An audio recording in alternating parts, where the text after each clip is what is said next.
Shalom Bapak Ibu. Puji Tuhan, haleluya. Saya senang bisa berkumpul kembali bersama Bapak Ibu. Nah, Bapak Ibu yang terkasih, tolong hari ini kita dengar baik-baik. Karena saya percaya setiap yang hadir hari ini, baik yang di gereja maupun yang di rumah itu sedang menunggu. Ya, sedang menunggu. Banyak sekali, semuanya termasuk saya juga sedang menunggu waktunya Tuhan. Saudaraku, hampir setiap orang akan merasa tidak sabar dan bosan karena harus menunggu tidak saja 2 jam, 3 jam. Dalam waktu yang lama itu orang juga tidak sabar. Nah, meski kita tidak inginkan, tapi dalam hidup kita sehari-hari pasti Tuhan izinkan untuk supaya kita menunggu. Iya enggak? Menunggu saat COVID-19 ini cepat berlalu. Ya, karena banyak sekali kita nggak bisa lakukan apa-apa, saudara. Nah, sejujurnya saudara, saya mau katakan ya, ada juga yang menunggu jodohnya, menunggu pekerjaan yang lebih baik, menunggu suami atau istri bertobat, menunggu doa-doa kita dijawab oleh Tuhan. Saudaraku, kenapa sih Tuhan izinkan kita menunggu? Padahal Tuhan tuh bisa jawab setiap permintaan kita. Nah, saudara, hari ini kita belajar. Makanya banyak orang yang hari-hari ini tidak sabar untuk menunggu janji Tuhan. Rasul Paulus mengingatkan kepada jemaat yang di Roma begini, sabarlah dalam kesesakan. Saya tahu saudara hari-hari ini pasti mengalami yang namanya kesesakan. Saudaraku, tadi saya katakan menunggu adalah satu pekerjaan yang sangat membosankan. Menunggu di rumah sakit, apalagi kalau kita pakai BPJS ya, berobat, saudara. Aduh, dari pagi ini Bu Menanti suka cerita, dari pagi, dari subuh sudah di rumah sakit, baru dilayani siang, saudara.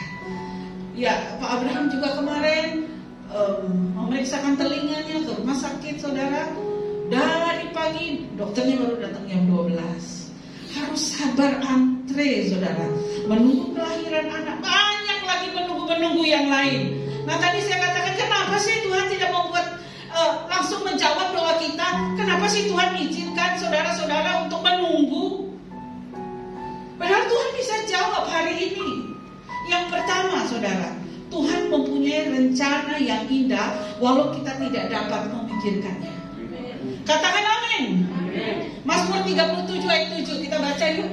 Mazmur 37 ayat 7. Tuhan punya rencana yang indah walau kita tidak dapat memikirkannya. Berdiam dirilah di hadapan Tuhan dan nantikanlah Dia, dan jangan marah karena orang yang berhasil dalam hidupnya, karena orang yang melakukan tipu daya.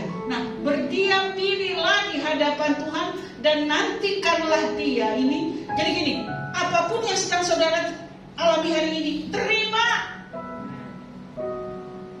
Jangan marah-marah sama Tuhan. Terima. Dengan apa, saudara? Tetap memuji dan menyembah Dia. Menerima apapun yang Tuhan izinkan, saudara. Berdiam dirilah di hadapannya. Jangan murung. Orang tuh kadang-kadang saya lihat usianya masih muda, tapi mukanya sudah kayak orang tua. Karena terlalu sering murung. Kalau mau awet muda, gak usah ke dokter, saudara, senyum. Makanya kadang-kadang orang bilang ada masalah, senyumin aja. Coba saya mau lihat saudara tersenyum. Saudara tersenyum makin cantik, makin ganteng, saudaraku. Yang masalah itu untuk disenyumin aja.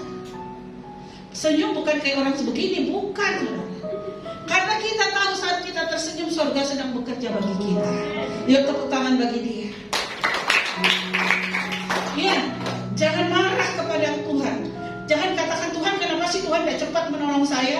Padahal tangan Tuhan tidak kurang panjang untuk menolong saya. Telinga Tuhan tidak kurang tajam untuk mendengar doa saya.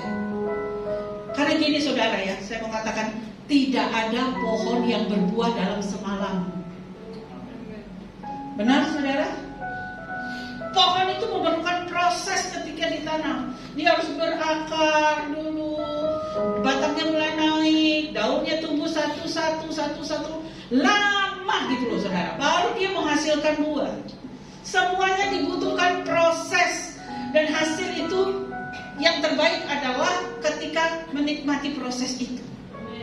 Mother Teresa, saudaraku, diminta menunggu sebelum dia masuk dalam pelayanan orang-orang susah. Dalam menunggu, saudara, Mother Teresa ngapain, saudara? Dia berdoa. Dia berpuasa. Dia memberikan niatnya itu yang benar, motivasi yang benar. Mother Teresa masuk dalam proses pemurnian motivasi.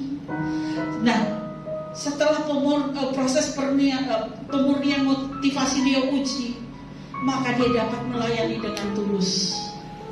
Maka dia dapat melayani dengan sungguh-sungguh. Dan sampai saat ini namanya tidak pernah terhapus. Berikan tepuk tangan yuk bagi Tuhan. Mari saya bawa kepada Abraham. Abraham juga suruh nunggu supaya dia punya anak. Berapa tahun? 25 tahun. Ya, coba saudara bayangkan 25 tahun bangsa Israel untuk supaya keluar dari perbudakan 400 tahun. Ya kan? Tuhan menepati janjinya. Dia walaupun diolok-olok, dia anggap dia tidak waras, saudara. Dia menunggu janji Tuhan 120 tahun. Janda yang perdarahan nunggu 12 tahun. Saudara baru nunggu berapa tahun sih? Halo? Saudara tidak sebanding dengan yang lain. Saat menunggu saya mengatakan memang ini gak enak, saudaraku. Gak enak. Makanya Mazmur 37 ayat 3, Mazmur 37 ayat 3. Percayalah kepada Tuhan dan lakukanlah yang baik. Diamlah di negeri yang berlaku setia. Percaya kepada Tuhan. Mungkin saudara berkata, ini Tuhan, saya ini sudah mulai tua. Ini banyak sekali waktu yang terbuang-buang dalam hidup saya. No. Saudaraku, saat saudara sedang menunggu waktunya Tuhan, taulah saudara bahwa Tuhan sedang menguatkan saudara. Tuhan sedang mempersiapkan saudara untuk masuk dalam pertempuran yang lebih besar lagi. Tuhan dalam saudara menunggu, saudara sedang dibaharui oleh Tuhan. Saudara akan seperti saya Raja Wali, tidak pernah lelah berjalan dan tidak lesu. Jadi gak ada istilah buang-buang waktu nih. Tuhan, saya sudah usia segini belum tergenapi. Kapan? No. Saudara sedang dipersiapkan Tuhan. Ketika Tuhan membuat kita menunggu, sebenarnya Tuhan sedang mempersiapkan sesuatu yang terbaik dan yang tepat bagi saudara dan saya. Ya, tepuk tangan yuk bagi Tuhan. Saat menunggu itu, saudaraku, jika engkau tetap taat dan setia kepada Tuhan, habiskan waktumu bersama Tuhan, kita percaya bahwa pelangi sehabis hujan ada sukacita di balik penantian yang panjang. Karena apa? Penderitaan itu mendatangkan kebaikan. Saya mengulangi, penderitaan itu mendatangkan kebaikan. Ada seorang gembala domba di Switzerland, saudara. Switzerland itu negara yang sangat-sangat bagus ya, saudara. Dia seorang pengembara domba. Waktu itu ada kunjungan wisata dan ada seorang ibu dari wisatawan itu melihat ada satu domba yang dipisahkan dari domba yang lain, dan didapati domba itu sedang sakit. Rupanya dia mengalami satu sakit di kakinya, saudara. Bagaimana itu bisa terjadi ketika wisatawan itu bertanya kepada gembala domba ini? Gembala domba ini bilang begini, ini di antara domba saya yang banyak ini, misalnya ada 100 domba, ini nih yang paling nakal. Dikatakan seperti ini. Ini yang paling suka berkeliaran. Ini domba satu ini. Dan suka ngajak-ngajak teman-temannya jadi tersesat. Ini biang keroknya nih domba yang satu ini. Makanya apa yang saya lakukan untuk domba yang liar ini, yang suka jadi biang kerok, saya patahkan kaki. Wisatawan ini kaget, lu kenapa dipatahkan kakinya? Iya, saya patahkan kakinya untuk menyelamatkan dia. Ketika saya habis mematahkan kakinya hari pertama, saya datang memberikan makan kepada domba yang saya patahkan kakinya ini. Dia marah sama saya. Dia mau menggigit saya. Hari kedua saya tidak memberi makan. Hari ketiga saya tidak mau memberi makan. Hari keempat saya memberi makan kepada dia lagi. Dan domba ini melihat saya sangat patuh. Tidak saja makanan yang saya berikan, yang dia habiskan, tapi tangan saya juga dia jilat. Wow. Saudaraku, perkenankan, kata gembala domba ini, saya mau berkata kepadamu yang bertanya, jika domba ini sehat kembali, domba ini akan menjadi domba yang terbaik di antara 100 lagi. Tidak ada domba yang mendengar suara saya gembalanya lebih cepat daripada domba ini yang saya patahkan kakinya. Tidak ada satupun yang lebih akrab dari domba yang saya patahkan kakinya. Coba lihat, ada gambar bisa? Saudara sering kan lihat gambar ini? Ya? Ada yang pernah saya bilang, yang bilang ke saya, seorang hamba Tuhan, ini mungkin salah satu domba yang dipatahin kakinya yang sedang digendong sama Tuhan Yesus. Makanya jadi orang jangan bandel. Ya? Kalau senang, lupa Tuhan, lupa pergi gereja. Kalau sudah suka cita, apaan gereja masih bisa minggu depan? Masa masih ada hari esok? Liar. Jangan sampai Tuhan patahkan kaki kita. Halo. Jangan sampai Tuhan ambil yang apa yang kita paling sukai. Mehek-mehek nanti kita. Kalaupun saat ini saudara sedang dipatahkan kakinya di hadapan Tuhan, oleh Tuhan. Ini satu misal, bersuka cita. Karena apa? Saudara akan makin lebih dekat dengan pada Tuhan. Saudara akan lebih peka untuk mendengar suara Tuhan. Haleluya. Ini ada yang sudah dipatahin kaki tetap bandel. Sudah di ICU bengap. Nanti kalau saya sudah sembuh, saya akan pelayanan. Sembuh. Haleluya. Nggak ada di sini. Nggak usah dipatahin kakinya deh, saudara. Mari serahkan diri aja kita kepada Tuhan. Halo. Halo. Berikan tepuk tangan buat Tuhan. Yang kedua, kenapa sih Tuhan biarkan kita menunggu? Karena begini, ketika kita sedang menunggu, Tuhan sedang bekerja bagi saudara. Amin. Mika 7 ayat 7 berkata demikian. Tetapi aku ini akan menunggu-nunggu Tuhan, akan mengharapkan Allah yang menyelamatkan aku. Allahku akan mendengarkan aku. Iman seperti itulah yang Tuhan berkati. Seperti Rasul Paulus berkata, Tuhan sedang bekerja memperbaiki segalanya. Ya, tekunlah di hadapan Tuhan, karena ini akan menghasilkan karakter. Menunggu proses seperti yang Tuhan inginkan. Allah mengasihi saudara dan Allah sedang bekerja bagi hidup saudara, yang mendatangkan kebaikan bagi setiap orang yang mengasihinya. Yang ketiga, menunggu waktu Tuhan merupakan pergumulan latihan untuk percaya. Ini sedang menunggu. Coba angkat tangan siapa yang sedang menunggu janji Tuhan. Ayo angkat tangan, angkat tangan. Ini saudara sedang latihan untuk percaya. Amin.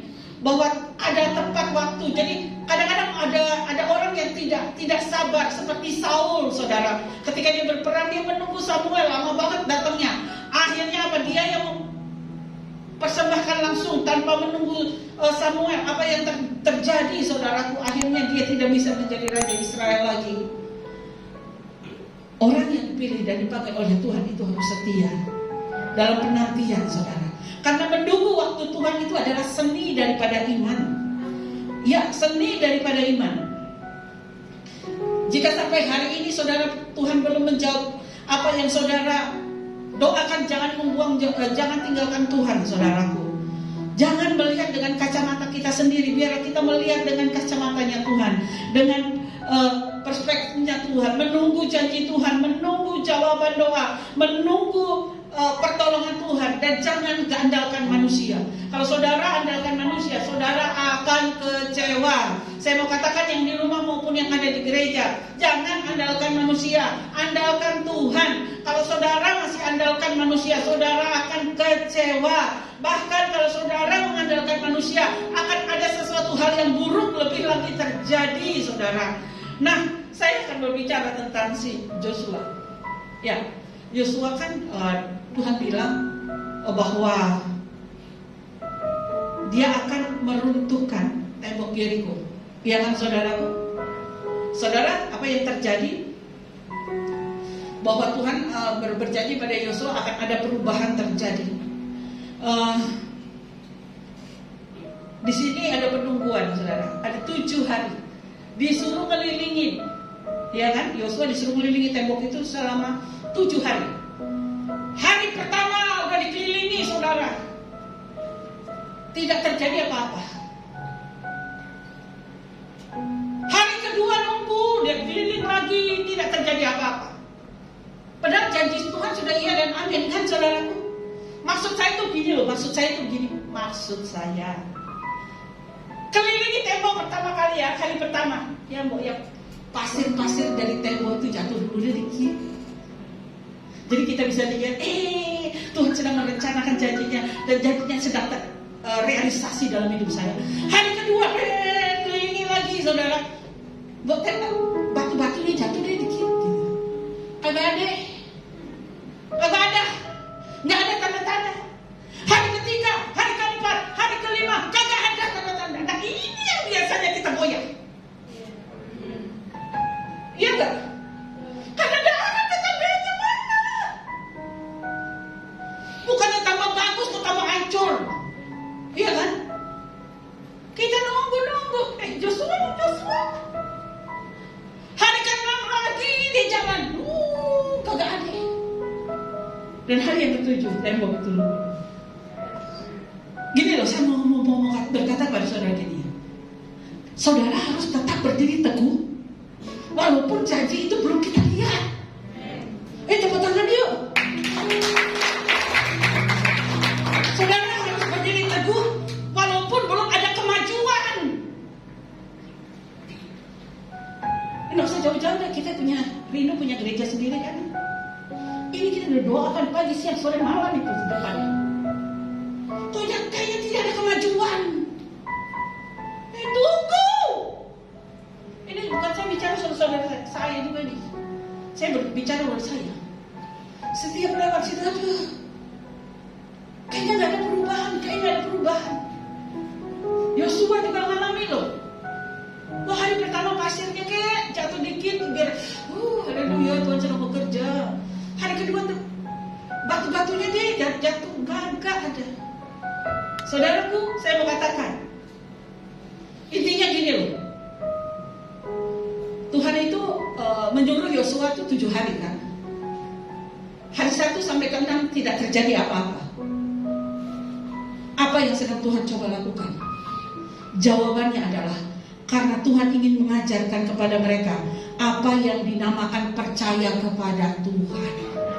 Hari ini Tuhan sedang mengajarkan kepada jemaat Elom apa yang dinamakan percaya kepada Tuhan. Tuhan tidak mau kita percaya dengan kekuatan kita sendiri. Tuhan mau kita percaya segenap hati hanya kepada Dia. Kita percaya akan janji Tuhan. Dan Tuhan tuh lebih tertarik merubah dulu kita, baru keluar dari kita dulu. Jadi dengan kata lain, janji-janji Tuhan, yang pernah mengalami janji Tuhan, tolong angkat tangan. Mungkin saat ini belum terjadi. Sabar. Mungkin tinggal sedikit lagi. Saudara sudah di hari ke-6. Jangan sampai saudara sudah di hari ke-6, saudara tinggal 1 hari lagi, saudara putus asa dan janji, tinggal janji. Berbalik dari Tuhan, gak mau ke gereja, ngambek sama Tuhan. Dikit lagi, katakan dikit lagi. Tetap setia ya. Jangan berhenti. Saya kata-kata Pak Okto sampai sekarang tetap saya. Kita tetap melayani GMBD sampai mati. Tetap berjaga-jaga. Jangan berhenti. Ya, jangan berhenti. Karena Amsal 3 ayat 5 berkata begini, percayalah kepada Tuhan dengan segenap hatimu dan janganlah bersandar kepada pengertianmu sendiri. Jangan saudara menjadi shortcut gitu loh. cut sendiri, potong sendiri apa yang Tuhan sudah mau janjikan kepada saudara. Haleluya saudara, berhenti mengandalkan semua itu. Tapi saatnya ini kita mengandalkan Tuhan. Berikan tepuk tangan yuk. Karena kesabaran mendatangkan berkat, ketidaksabaran akan mendatangkan celaka. Saya percaya bahwa Roma 12 ayat 12 berkata, bersukacitalah dalam pengharapan, sabarlah dalam kesesakan, dan bertekunlah dalam doa. Jangan bersungut-sungut, jangan bersungut-sungut. Ini mulut saya kalau bisa saya lakban dari bersungut-sungut saudara. Saya hanya mau dalam hidup saya ketika goncangan terjadi, masalah terjadi dan janji Tuhan belum digenapi, hanya ingin saya satu ke dalam keluar mulut, terpujilah Tuhan. Terpujilah Tuhan. Haleluya. Jangan mengeluh. Karena Mazmur 25 ayat 3a Daud berkata, orang-orang yang menantikan Tuhan tidak akan mendapat malu. Orang-orang yang menantikan Tuhan hatinya selalu mengucap syukur. Mengucap syukur saudara. Dalam menunggu itu biasanya ada apa saudara? Ya, iblis itu mengganggu dalam menunggu itu. Kekhawatiran. Ini kita salah menunggu janji Tuhan. Ada kekhawatiran ini di dompet tinggal 100.000, harus hidup 1 bulan. Mana cukup? Nah, ini iblis masuk dalam kekhawatiran dan kekhawatiran. Saya mau katakan 5 tambah 2 berapa? 7 kan? Itu hitung-hitungan dunia. Tapi hitung-hitungan Tuhan 5 tambah 2 bisa kasih makan 5.000 orang. Yuk tepuk tangan bagi dia. Walaupun di dompetmu saat ini uang kosong melompong, percaya saja saudara, Tuhan tidak akan pernah meninggalkan saudara. Saudara, macam-macam musuh saat kita menunggu. Yang pertama itu adalah kekhawatiran. Yang kedua ada ketakutan. Takut gitu. Takut pergi ke gereja, tapi ke pasar jalan terus, ke mall jalan terus. Gak usah takut saudara, asal kita bisa menjaga prokes kesehatan. Saudara sebelum datang ke gereja ini, Farida sudah semprot itu semua, dari karpet sampai kursi-kursi, sampai itu lift juga disemprot. Jadi kalau lift basah itu bukan karena hujan, itu karena disemprot. Jadi di sini aman, pintu juga dibuka saudara. Haleluya. Yang biasanya musuh saat kita menunggu itu bimbang. Benar tidak ya? Tuhan mau genapi janjinya bagi saya. Benar tidak ya? Tuhan mau genapi janjinya bagi saya. Itu musuh-musuh yang harus kita lawan. Ya, saudaraku, sekali lagi saya mau katakan jangan berhenti. Tadi saya sudah katakan kita harus hindari bersungut-sungut. Yang ketiga, karena waktu adalah time, musuh-musuh jam 10 ini. Tunggu dengan penuh percaya. Tetapi Mika 7 ayat 7 tadi sudah katakan, tetapi aku ini akan menunggu Tuhan. Aku akan mengharapkan Allah yang menyelamatkan aku. Allahku akan mendengarkan aku. Di sini ada 2 hukum keseimbangan. Saudaraku, ada 2 hukum keseimbangan. Masalah itu datang untuk pergi. Iya kan? 2 hukum keseimbangan. Masalah itu datang untuk pergi. Setelah muncul kesulitan, pasti ada kemudahan.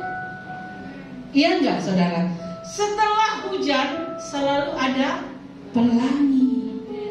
Menunggu memang menjemukan, tetapi menunggu waktunya Tuhan itu tidak menjemukan. Saya ulangi, menunggu itu memang menjemukan, tapi menunggu waktunya Tuhan itu tidak menjemukan. Karena apa?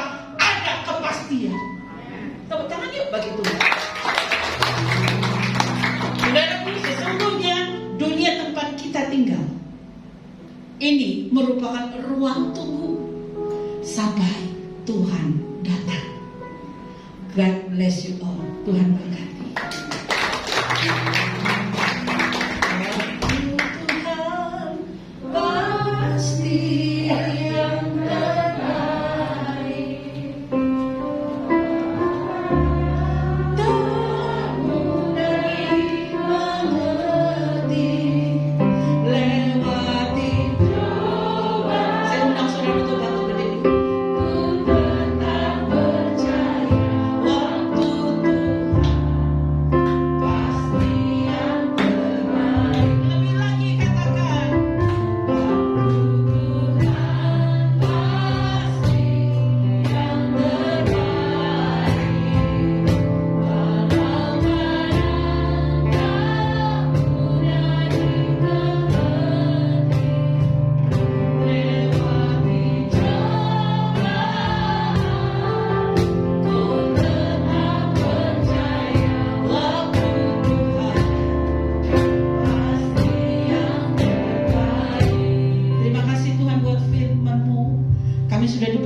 apa yang harus kami lakukan ketika kami menunggu janji Tuhan. Oleh karena itu kuatkan dan teguhkan kami Tuhan. Kami minta di dalam nama Yesus, mata kami hanya tertuju kepada Engkau. Di dalam nama Yesus, hati kami terpaut hanya kepada Engkau, sampai kami melihat bahwa Engkau Allah yang dapat dipercaya. Buat selama-lamanya Engkau yang ditinggikan dalam hidup kami. Segala hormat kemuliaan hanya bagi-Mu. Di dalam nama Yesus. Saudaraku, terimalah berkat Tuhan. Pulanglah dan jadikan firman itu Engkau lakukan dalam hidupmu sehari-hari. Jika engkau sungguh-sungguh mendengar firman Tuhan hari ini dan engkau lakukan dalam hidupmu, mujizat akan terjadi dalam hidupmu. Terobosan akan terjadi dalam hidupmu. Kasih dari Allah Bapa, Putra dan Roh Kudus memberkati saudara dari hari ini sampai selama-lamanya. Yang diberkati sama-sama